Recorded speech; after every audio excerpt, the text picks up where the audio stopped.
So one of these YouTube streamers who has gone viral many times, his name is Destiny. He's going through a divorce. This is a very unique type of situation for the monogamous type of viewer. He's in a polyamorous marriage. Now, personally, when I get married, I will not be polyamorous. Some of you know that I am. But for some reason, when I get married, it is not going to be my choice of relationship style. I'll probably share the reason later on in this video. But let's go ahead and hear from the horse's mouth some of the things he was thinking or going through. Let's start with the first video. Do you think the relationship was doomed to fail from the start? Kind of. A little bit. For a reason that I actually said over and over and over again, but I let her and everybody else convince me that it wasn't true. I really wish he would take accountability for the choices he makes instead of putting the onus on other people, making him choose something other than his own happiness or needs. If you feel like the relationship isn't working for you, it doesn't matter what anybody's opinion is. But I do understand community does affect the way you make choices sometimes, especially in a marriage. But let's move forward. Words of affirmation. I'm so bad at this.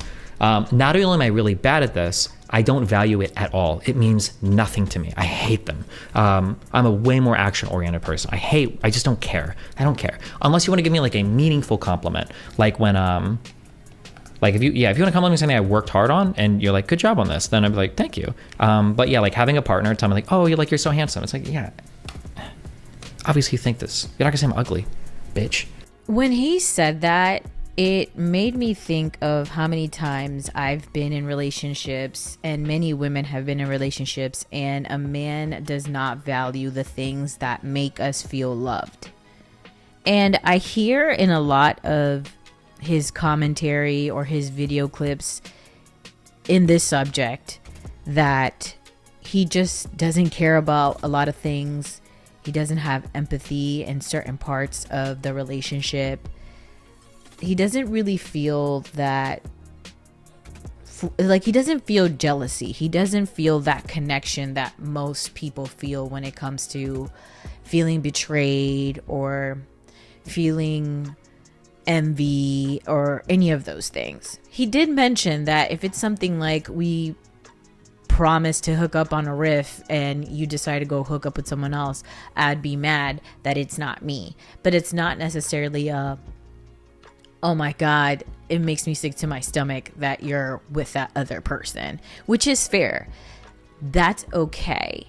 There's some people that only feel compersion, which is fine. You are happy for that person when they're enjoying themselves and you have nothing to do with it. But I get it completely when you're making plans with someone and they're just like, okay, whatevs.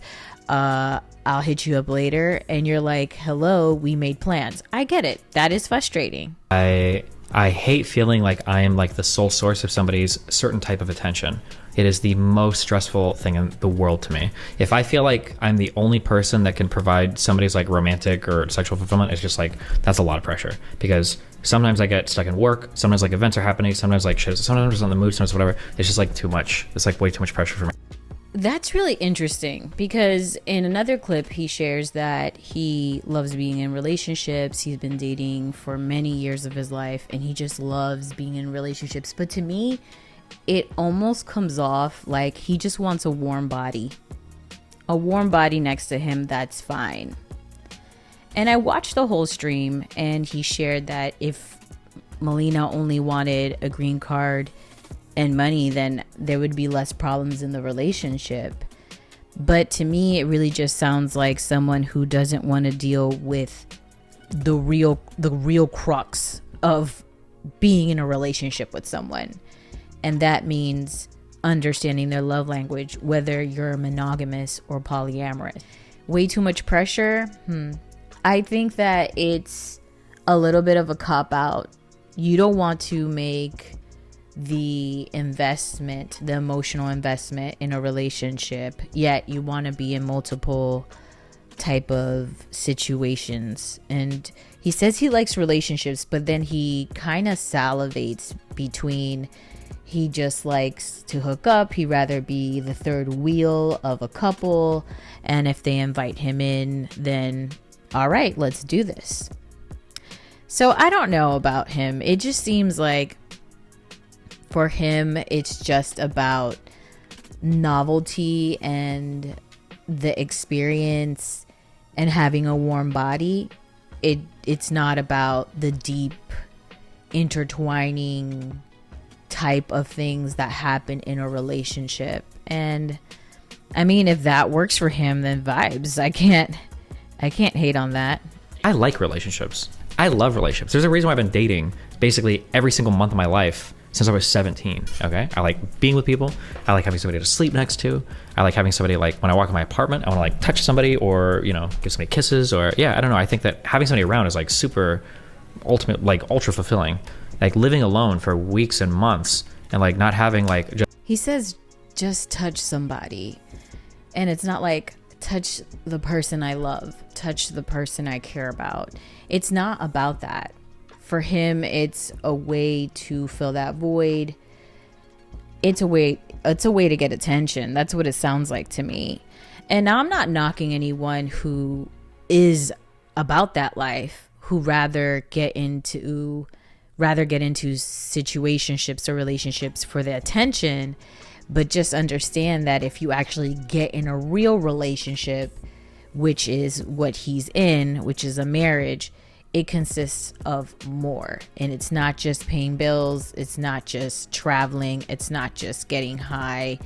And he does share that his ex, Melina, is the type that just likes sex, drugs, and rock and roll. That's the kind of chick she is. And that's okay. But I think there was a lot of hit and miss between both of them. But also there was an age gap. She was 20 when they met and he was like 30. And so obviously the things that you like change over time. So I understand that.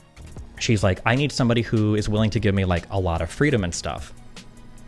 And I'm like, what? Tim gets motion sickness so bad he can't even get in Ubers. He can't even get in cars. Like Melina likes, like sex, drugs, and travel. Tim doesn't do drugs. He doesn't fly in airplanes or get in cars because he gets motion sick. And he's definitely not open or polyamorous. So what the fuck is even happening? Why would you tell me? What's happening here is that your partner's needs haven't been met for a long time. And as you share, Destiny, if her love language may be words of affirmation, not just the physical, having hyper communication with you, then probably that was what really brought the collapse of the relationship. That's what it sounds like. I could be wrong, but that's what it's kind of gearing towards. Why would you tell me that you need more freedom? Like, I've literally let you have a second husband. Like, what the fuck? I don't understand that. And she's like, well, I don't know. And then I bring up like you can't even hang out with that one girl without, without him. Whatever. He gets into the spiral about them, his ex and her boyfriend hanging out with this other girl or whatever.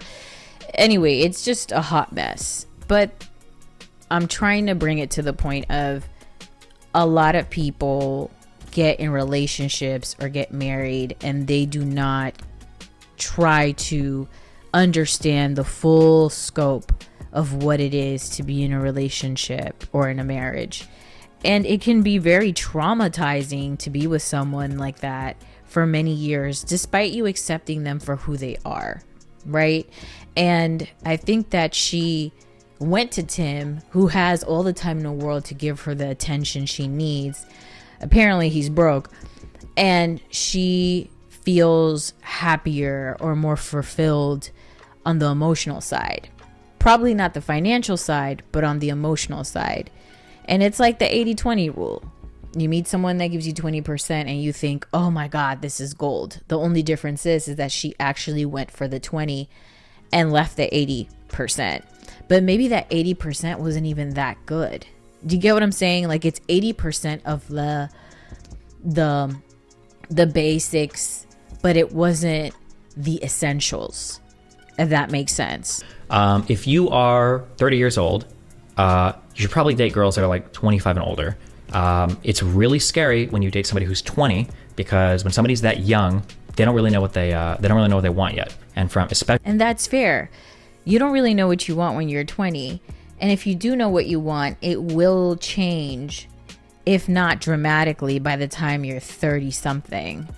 And because Destiny is in his 30s, he's kind of set in his ways. He's kind of decided, this is the life I want to live. This is how I want to be. You know, he's pretty much set. And she started to figure out, okay, I can't do this long term as far as not getting certain things met in the relationship. And I get that. Especially from 20 to 25, you do a lot of growing, you get into real relationships, you do all this stuff. By the end of like this maturation process, right, when you hit your mid to late 20s, what you want might be completely different from when you're in your early 20s. And by the time you've hit 30, you probably roughly know what you want. What I want right now is about the same thing I wanted 5 years ago. Yeah, and when you're in your 30s, you pretty much know what you want going into your 40s or 50s. They might change in your 60s or 70s, but for the next 20 years, 15 years, you pretty much know what time it is. So let me finalize this by saying, even as a person who's polyamorous myself, I will not practice polyamory in a marriage, but I also don't want to be in a marriage where very specific needs aren't being met, because I will be, first of all, wanting out. I would also be questioning my value in the relationship, because if they're not listening to me, if the person I'm with isn't listening to me and they don't care for what my love languages are, then I'm going to feel constantly dismissed and like this person is avoiding these important things that I need met. So instead of even going through the hula hoops, I wouldn't even get married. I haven't gotten married yet because I still don't have certain needs met in my relationship. Though it looks like there is a higher probability that we would get married, it doesn't mean that I'm going to bite the bullet just because just enough is being met. And I also understand that he doesn't want to be someone's source of happiness, right? But there are people out there that pride themselves in being their person's source of happiness. Not necessarily in a creepy way, like, oh, if I leave, you're going to, throw yourself off the roof. It's not that. It's more like you really are so enthralled and happy and just love struck by my presence, and you feel healed by my energy. You feel good and at peace with my love and my care and attention. And who doesn't want that? Apparently not Destiny. So with that being said, yeah, maybe open relationships are better for him, but to be poly, which requires you to emotionally invest in your relationships, doesn't make sense. I think that whatever they got going on is gonna get messy. Just wait and see, because he dropped a stream that Melina asked him for money to pay for an apartment in, I think it's Sweden, with this guy who happens to be broke. And that to me is, that's not the right move. Whatever she's doing right now isn't smart. But again, I think she got the 20% and ran with it and didn't think about the consequences. But I'd rather her do that than live a lie. So I wish Destiny and Melina the best of luck, and I'll hit you guys up with some more gossip soon.